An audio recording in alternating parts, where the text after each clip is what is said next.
पेट में बहुत दर्द हो रहा है। मुनि बस थोड़ी देर और आगे कोई ना कोई मिल ही जाएगा जो हमारी मदद कर ही देगा। अब दोनों बारिश में आगे उड़ने लगते हैं। थोड़ी देर बाद एक पेड़ की डाल पर जाकर बैठ जाते हैं। अजी सुनिए, मेरे पेट का दर्द तो बढ़ता ही जा रहा है। लगता है कि मेरे बच्चे होने वाले हैं जल्दी ही। अब हम कहाँ जाएंगे? अरे मुनि, तुम परेशान मत हो, मैं हूँ ना तुम्हारे साथ। चलो थोड़ी आगे चल के देखते हैं। आज रात के लिए किसी के घर रुक जाएंगे और कल मैं इसी जंगल में एक घर बना लूंगा। फिर हमारे बच्चे होने तक हम यहीं रहेंगे। अब मुनि और बल्लू आगे जाने लगते हैं तो उनको एक घर दिखाई पड़ता है। दोनों वहां चले जाते हैं। अरे भाई, आप कौन हो? मैं इस जंगल का नहीं हूँ। दरअसल कल तूफान में हमारा घर टूट गया था, तो हम अपनी जान बचाकर भाग आए और इस जंगल में पहुँच गए। मेरा नाम बल्लू है और ये मेरी पत्नी मुनि है। मुनि पेट से है, इसलिए क्या आज रात के लिए हम आपके घर रुक सकते हैं? हाँ भाई, अंदर आ जाओ। वहीं रुको तुम दोनों, और आप ऐसे ही किसी ऐरे गहरे को घर में बुला लोगे। मुनि और बल्लू उन दोनों की बात सुनकर वहां से चले जाते हैं और उनको एक होटल नजर आता है तो जाते हैं। सुनिए, हम आज रात के लिए क्या यहाँ रुक सकते हैं? मेरी पत्नी पेट से है। हाँ, रुक सकते हो। एक दिन क्या, जब तक चाहो तब तक रहो यहाँ पर। बस मुझे एक दिन की एक अनाज की पोटली चाहिए। पर मेरे पास तो अनाज नहीं है। मैं कहाँ से लाऊंगा? मेरा तो सब कुछ घर के साथ ही चला गया। अब मेरे पास देने के लिए कुछ नहीं है। जब देने के लिए कुछ नहीं है तो जाओ यहाँ से। पर मैं पेट से हूँ और इतनी रात में कहाँ जाऊंगी? आज रात के लिए रहने दीजिए, सवेरे हम चले जाएंगे। अरे निकलो यहाँ से। ऐसे ही मैं तुम जैसों की मदद करती रहूंगी तो मैं क्या कमाऊंगी फिर? चलो निकलो यहाँ। बल्लू और मुनि अब वहां से चले जाते हैं और एक जगह बैठ जाते हैं। मुनि, इस जंगल के पक्षी तो सभी अजीब है। कोई किसी की मदद ही नहीं करता।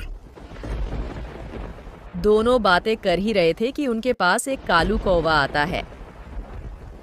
अरे तुम लोग यहाँ बारिश में क्यों भीग रहे हो? क्या बताऊं भाई, हमारे पास रहने के लिए घर नहीं है। हम दूसरे जंगल से आए हुए हैं। बारिश में हमारा टूट गया था। मेरी पत्नी पेट से है और कोई हमारी मदद नहीं कर रहा। आज तो क्या बात है, मुझे दो शिकार हाथ आए हैं।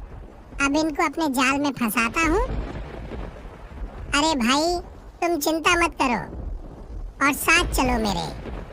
यहाँ पर ऐसे जंगल में रुकना सही नहीं है। कई शिकारी पक्षी आते हैं, बहुत खतरनाक है। तुम चलो मेरे साथ, मेरे घर। अब बल्लू और मुनि कालू कौवे के साथ आ जाती है उसके घर। धन्यवाद कालू भैया, आपने हमारी इतनी मदद की। बस बहना, अब तुमने भाई बोल दिया ना। अब जब चाहो तब तक तुम यहाँ पर आराम से रहो, और कुछ भी चाहिए इस भाई को याद कर लेना। अच्छा ठीक है, अब मैं चलता हूँ। पर आप कहाँ जाओगे? यही तो आपका घर है। अरे मेरे पास 3 घर है इस जंगल में। ये तो पुराना घर है। अब मैं यहाँ पर नहीं रहता, तुम रहो यहाँ। ऐसा कहकर कालू कौवा बाहर आ जाता है। अब जल्दी से अपने दोस्त चील के पास जाता हूँ और उसे बुलाकर लाता हूँ। उसे 2 शिकार दूंगा तो मुझे खुश होकर कुछ तो देगा। आज तो मजा आने वाला है दावत में। ऐसा सोचते हुए कालू कौवा आगे चला जाता है। उसे जाते हुए रानी मौसी देख लेती हैं। अरे ये कालिया रात में कहाँ जा रहा है? और ये जिस तरफ से आया है उस तरफ तो इसका पुराना घर है। कहीं इसने पिछली बार की तरह किसी पक्षी को तो नहीं फंसाया है। उस चील के लिए मुझे जल्दी से जाकर वहाँ देखना होगा, उसके आने से पहले। अब रानी मौसी कालू के पुराने घर में आ जाती है और उसने देखा वहाँ 2 पक्षी थे। इसका मतलब मेरा शक सही था। आप कौन हो? प्लीज हमें मत मारो। अरे चुप रहो तुम दोनों और मेरी बात सुनो चुपचाप। अब रानी मौसी उसे कालू कौवे की प्लानिंग बता देती है। अब थोड़ी देर बाद चील और कालू कौवा वहां पर आ जाते हैं।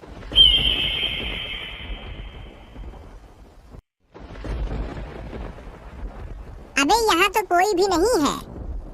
तूने मेरे से झूठ बोला। अब मैं तुम्हें नहीं छोड़ूंगा। इतने में बल्लू और रानी मौसी लकड़ी का डंडा लेके चील को मारने लगती है। अबे कालू कौवे, तू मुझे दावत पे लाया था या पिटवाने? अब दोनों वहां से भाग जाते हैं। रानी मौसी उनको अपने घर ले जाती है। अजी मेरे पेट का दर्द तो और बढ़ गया लगता है कि मेरे अब अंडे होने वाले हैं। थोड़ी देर बाद मुनि ने 2 अंडों को जन्म दिया। अब सब खुशी खुशी रहने लगे। दरअसल बात यह है कि मैं तुमसे 6 साल से प्यार करता हूँ और मैं जानता हूँ कि अब तुम मुझे मना कर दोगी और गुलाब सीधा मेरे मुंह पर मारोगे, लेकिन इससे मेरी नाक नहीं टूटेगी। क्यों ना मैं इस बार कुछ अलग करूँ जिससे मेरी प्यारी पिंकी चिड़िया को मेरे प्यार के बारे में पता चल जाए। कब तक वो मेरे प्यार से अनजान रहेगी? समुद्र के पार 2 बहुत बड़े पहाड़ थे, जिनके पीछे एक बहुत बड़ा और घना जंगल था। उस जंगल के अंदर एक राजू कौवा रहता था। वो पिंकी चिड़िया से बहुत प्यार करता था। पिंकी चिड़िया इस बात से अनजान थी, लेकिन राजू कौवा हमेशा उसे अपना प्यार दिखाने की कोशिश करता रहता था। एक दिन की बात है, जब राजू कौवा अपने घोंसले में बैठ ये सब सोच ही रहा होता है, इतने में वहाँ उसका सबसे प्यारा दोस्त मोंटू कौवा उसके पास आता है और उससे कहता है, ओहो मेरे प्यारे दोस्त, क्या हुआ? किसके ख्यालों में खोए हुए हो? कहीं ये ख्याल पिंकी चिड़िया का तो नहीं है?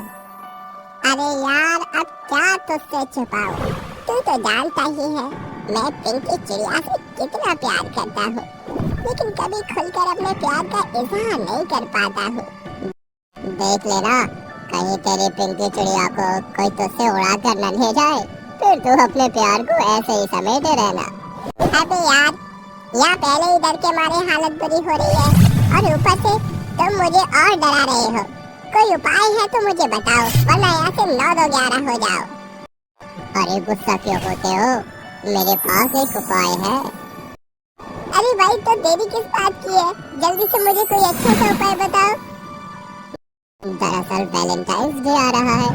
अगर तू इस वैलेंटाइंस डे पर पिंकी चिड़िया को अच्छे से प्रपोज कर दे तो शायद वो बहुत खुश हो जाएगी और तुझे हाँ कर देगी। क्या कहा? Valentine's day? पर मुझे तो वैलेंटाइंस डे के बारे में कुछ भी नहीं मालूम। आखिर ये वैलेंटाइन डे होती क्या है? अरे दोस्त, तुम तो पूरे ढक्कन हो।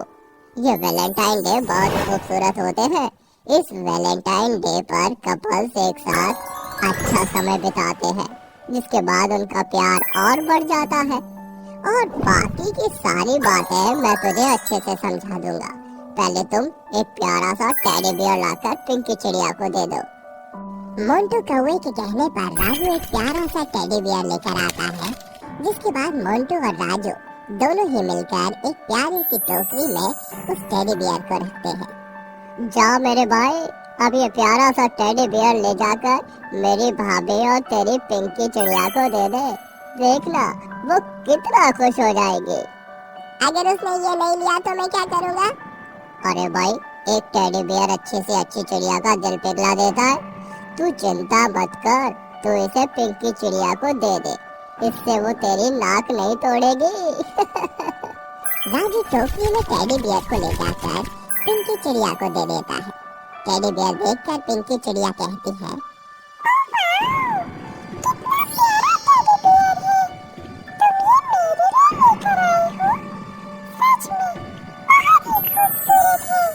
पिंकी चिड़िया टेडी बियर को देखकर बहुत खुश हो जाती है और पिंकी चिड़िया को खुश देखकर राजू को अंदर ही अंदर बहुत खुशी मिलती है और वो थोड़ी देर उससे बात करके वहाँ से चला जाता है। तभी पिंकी चिड़िया के दोस्त नैना कबूतरी कहती है, अरे पिंकी, राजू कौवा तुझसे कितना प्यार करता है। देखो, आज टेडी बियर डे पर वो तेरे लिए कितना खूबसूरत टेडी बियर लेकर आया है। अरे ऐसा कुछ नहीं है, वो मेरा अच्छा दोस्त है और अगर वो मुझसे प्यार करता तो वो मुझे सीधा आकर बोल देता, तुम बेकार में इतना सोच रही हो। हाँ हाँ, क्यों नहीं, तुम चिंता मत करो, कुछ ही समय में वो तुम्हारे सामने से आकर अपने दिल की बात कह देगा। ऐसा कहकर नैना कबूतरी पिंकी चिड़िया को छेड़ने लगती है और दोनों हंसी ठिठोली करने लगते हैं। वहीं दूसरी तरफ राजू कौवा तुरंत अपने दोस्त मोंटू कौवे के पास जाता है और उससे कहता है, अरे भाई, बहुत शुक्रिया तेरा, तूने तो मेरा हौसला बढ़ा दिया।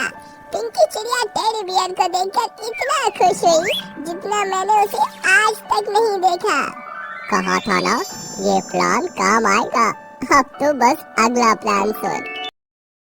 मोंटू अगले प्लान में राजू को एक टोकरी में ढेर सारी चॉकलेट ले जाने के लिए कहता है। चॉकलेट से हर चिड़िया को आसानी से पटाया जा सकता है।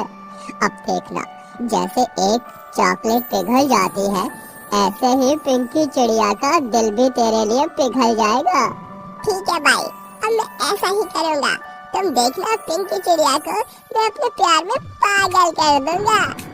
राजू कौवा फिर से एक टोकरी में ढेर सारी चॉकलेट पिंकी चिड़िया के पास पहुंचता है और उससे कहता है, पता है पिंकी चिड़िया, जब मैं शॉपिंग करने गया था तो मुझे इतनी सारी चॉकलेट मिली कि मुझसे रहा नहीं गया, इसलिए मैं ये चॉकलेट तुम्हारे लिए ले आया हूँ।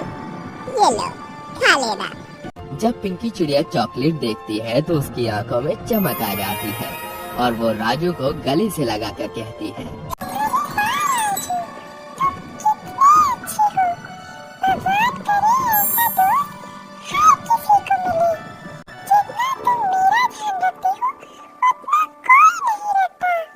पिंकी चिड़िया के मुंह से अपने लिए दोस्त शब्द सुनकर राजा कौवा बहुत उदास हो जाता है और वापस मोंटू कौवे के पास जाता है।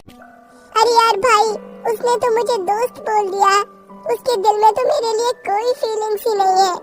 लगता है मेरा इतना सब कुछ किया बेकार ही चला गया। तू चिंता मत कर भाई, प्यार में कभी हार नहीं माननी चाहिए। मैं हूं ना तेरे साथ, तू चिंता क्यों करता है। कल वैलेंटाइन डे है, कल तू एक गुलाब का फूल लेकर जाइयो और अपने दिल की बात सीधा बोल दियो। अगर उसे तो पसंद नहीं होगा तो वो गुलाब सीधा तेरे मुंह पर मारेगी, लेकिन याद रखना मेरे भाई, इससे तेरी नाक नहीं टूटेगी। मोंटू कौवा किसी तरह राजू कौवे का हौसला बढ़ाता है। वहीं दूसरी तरफ नैना कबूतरी पिंकी चिड़िया से कहती है,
दोनों दोस्त एक दूसरे से हंसी मजाक करने लगते हैं। वहीं दूसरी तरफ राजू पूरी तरह ये सोचकर सो नहीं पाता कि वो अपने दिल की बात किस तरह पिंकी चिड़िया को बताएगा।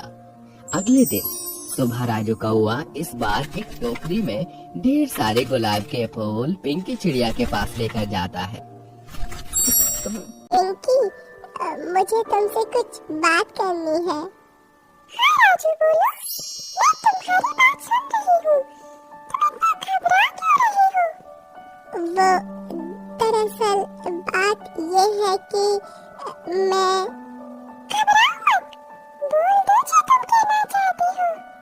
वहीं दूसरी तरफ पेड़ की एक टहनी पर मोंटू कौआ दूर से ही राजू कौवे को हौसला देने की कोशिश करता है। बोल दे, अरे बोल दे यार, बोल दे, आज तो बोल दे। तभी राजू एकदम से कहता है, वो दरअसल बात ये है कि मैं तुमसे 6 साल से प्यार करता हूँ और मैं जानता हूँ कि अब तुम मुझे मना कर दोगी और गुलाब सीधा मेरे मुंह पर मारोगे, लेकिन इससे मेरी नाक नहीं टूटेगी। राजू को एक सांस में अपनी बात कहते हुए देख पिंकी चिड़िया को हंसी आ जाती है और वो हंसते हुए राजू से कहती है, मैं भी तुमसे बहुत प्यार करती हूँ और 6 साल से तुम्हारे प्रपोज करने का इंतजार कर रही हूँ। ये सुनकर राजू कौआ खुशी से खिलखिलाने लगता है। वहीं दूसरी तरफ नैना और मोंटू भी बहुत खुश हो जाते हैं और पिंकी चिड़िया राजू कौवे को गले से लगा लेती है। कुछ दिनों में राजू कौआ पिंकी चिड़िया से शादी कर लेता है और हंसी खुशी दोनों एक साथ रहने लगते हैं। अरे मुनी बेटी, चल मेरे साथ रसोई में आ, रोटियां बना ले। अरे माँ, आप बना लो, खुद ही मेरे से रोटियां नहीं बनेंगी। अरे चल के कुछ सीख ले मेरे साथ, नहीं तो शादी के बाद पछताओगी अगर खाना बनाना नहीं आया तो। आप भी ना माँ, अभी तो मेरे खेलने खाने के दिन है। मैं अभी से रसोई में जाकर खाना बनाऊं, ये मेरे से नहीं होगा। और मैं ससुराल में कौन सा इतना ज्यादा खाना बनाऊंगी जो मुझे अभी सीखना पड़ेगा। मुनी चिड़िया कभी भी अपनी माँ की बात नहीं मानती थी और ऐसे टालकर चली जाती थी। अब ऐसे ही कुछ दिन बीत चुके थे। मुनी चिड़िया की शादी एक बल्लू नाम के चिड़े से हो जाती है। मुनी अपने ससुराल आ जाती है और वो जब अपने ससुराल के सदस्य देखती है तो उसके तो होश ही उड़ जाते हैं। हे भगवान, ये घर या चिड़िया घर, इतने सारे लोग। हे भगवान, मेरा क्या होगा अब? अब चिड़िया अपने कमरे में चली जाती है। थोड़ी देर बाद मुनी की जेठानी कमू वहाँ पर आती है। अरे मुनी, अब आराम कर लिया हो तो रसोई में जाकर रोटियां भी बना दो। जी जेठानी जी, मैं बनाती हूँ थोड़ी देर में जाकर। अब थोड़ी देर बाद मुनी चिड़िया रसोई में जाकर रोटियां सेकने लगती है और थोड़ी देर बाद रोटियां बनाकर सबको परोसने लगती है। तभी उसकी सास कहती है, अरे बहू, रोटियां कम नहीं लग रही? नहीं मम्मी जी, मैंने पूरी 20 रोटियां बनाई हैं, थोड़ी ज्यादा बन गई, पर कोई बात नहीं, आज थोड़ी ज्यादा ही खा लेंगे सब। क्या कहा तुमने, बहू रोटियां ज्यादा हैं? अरे हमारे घर में 100 रोटियां बनती हैं एक टाइम की, और तुम 20 को ज्यादा बता रही हो। अब जाओ जल्दी से रसोई में और रोटियां बनाओ। हे भगवान, 100 रोटियां, ये कैसे लोग हैं, कितना खाते हैं? अब इस गर्मी में फिर से रोटियां बनाऊं? अब थोड़ी देर बाद मुनी चिड़िया फिर से रसोई में रोटी बनाने लगती है। गर्मी इतनी थी कि पूरी पसीने में भीग गई। अब थोड़ी देर में 100 रोटियां बनाकर सबको खिला देती है और अपने कमरे में जाकर आराम करने लगती है। तभी मुनि की ननंद लाडो आती है। अरे भाभी, कल सवेरे मेरी सहेलियां घर पर आएंगी तो उनके लिए खाना बनाना है। ठीक है दीदी। अब लाडो ऐसा बोलकर चली जाती है। मुझे तो आए हुए 2 दिन भी नहीं हुए और इस घर की नौकरानी बना दिया। अब अगले दिन सुबह मुनि रसोई में आ जाती है। अगर रोटियां बनाऊंगी तो बहुत टाइम लगेगा और ज्यादा भी बनानी है। इससे अच्छा तो मैं सबके लिए दाल चावल बना देती, जल्दी बन जाएगा। ऐसा सोचते हुए मुनि चिड़िया सबके लिए दाल चावल बनाने लगती है और बनाकर रख देती है और बाहर आती है। अरे बहू, आज जल्दी बना ली क्या रोटियां? नहीं मम्मी जी, आज मैंने रोटियां नहीं बनाई, दाल चावल बना लिए हैं सबके लिए। क्या दाल चावल? अरे बहू, इस घर में दाल चावल कोई नहीं खाता, रोटियां बनाओ सबके लिए। अब मुनि चिड़िया गुस्से में रसोई में चली जाती है और इस भरी गर्मी में सबके लिए फिर से 100 रोटियां बनाती है और उसके बाद अपने कमरे में चली जाती है। अरे क्या हुआ पत्नी जी, तुम इतनी गुस्से में क्यों हो आज? अरे ये तुम्हारा घर है या चिड़िया घर? कितनी रोटियां खाते हैं? जब से आई हूँ तब से मुझे तो इस घर की नौकरानी बनाकर रख दिया। क्या सारा काम का ठेका मैंने ही ले रखा है? क्या मेरी थोड़ी सी भी मदद नहीं करते हैं? और ऊपर से 100-100 रोटियां बनवाते हैं। ऐसे ही चलता रहा तो मैं तो जल्दी ही मर जाऊंगी। ऐसे गुस्से में मुनि चिड़िया सो जाती है। अब अगले दिन सुबह मुनि चिड़िया 100 रोटियां बनाकर सबको परोसने आती है तो वो देखती है उसकी सास की छोटी बहन और उसका बेटा आया हुआ था। अरे मुनि बहू, सुनो, तुम मेरी छोटी बहन के लिए भी रोटियां ही बना लो। पहले ही फिर सब साथ ही बैठकर खाएंगे। अब मुनि चिड़िया फिर से रसोई में आकर रोटी बनाने लगती है। तभी उसकी गर्मी से हालत खराब हो जाती है और वो चक्कर खाकर नीचे गिर जाती है और बेहोश हो जाती है। जब काफी देर तक मुनि चिड़िया बाहर नहीं जाती तो उनकी जेठानी आकर देखती है और मुनि को ऐसी हालत में देखकर डर जाती है और सबको बुलाती है। फिर डॉक्टर को बुलाते हैं। डॉक्टर साहब, क्या हुआ मेरी बहू को? इसकी ऐसी हालत कैसे हो गई? आपकी बहू के शरीर का पानी खत्म हो गया। गर्मी में पसीने की वजह से लगता है आप इससे गर्मी बहुत काम करवाते थे। अब इसका खास ख्याल रखना होगा आप सबको। अब डॉक्टर चला जाता है। थोड़ी देर बाद मुनि को होश आ जाता है। मुनि बहू, मुझे माफ कर दो। आज तुम्हारी ये हालत मेरी वजह से हुई है। मैंने ही तुमसे गर्मी में इतना काम करवाया था। मम्मी जी, आप मेरे से बड़ी हो, आप मेरे से माफी मांगो। ये मुझे अच्छा नहीं लगता। बहू, अब से तुम कभी इतना काम नहीं करोगी।